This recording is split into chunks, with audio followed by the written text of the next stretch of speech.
చెప్పింది? ఒకటి, స్వార్థం. ఆ ధనిక వ్యాపారస్తుల ప్రయోజనాల కోసం బ్రిటిష్ వారిని ప్రసన్నం చేసుకోవడం ఆయన మొదటి లక్ష్యం. 2, వ్యూహం.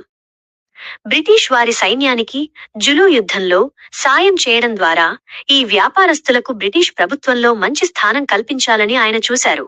3, వివక్ష. ఆశ్చర్యకరమైన విషయం ఏంటంటే అప్పట్లో గాంధీజీ, భారతీయ వ్యాపారస్తులు ఉన్నతమైన వారు, వారు నల్లజాతీయులతో కలిసి ఉండకూడదు అని వాదించిన సందర్భాలు కూడా ఉన్నాయి. అమ్మ బాబోయ్! భారతీయ వ్యాపారస్తులు ఉన్నతమైన వారు, ఆ నల్ల జాతులు అంటరాని వాళ్ళు, వాళ్ళతో కలిసి ఉండొద్దని చెప్పాడట బాబోయ్! నల్ల జాతుల కోసం పోరాడని చెప్పారు పుస్తకాలల్లా. విశ్లేషణ. కాబట్టి మీరు అన్నట్లుగా ఇది విశ్వమానవ సౌభ్రాతృత్వం కోసం చేసిన పోరాటం కాదు. మీరన్నట్టుగా ఇదేదో పదం చెప్పిందమ్మా. విశ్వ మానవ సౌభ్రాతృత్వం కోసం పోరాటం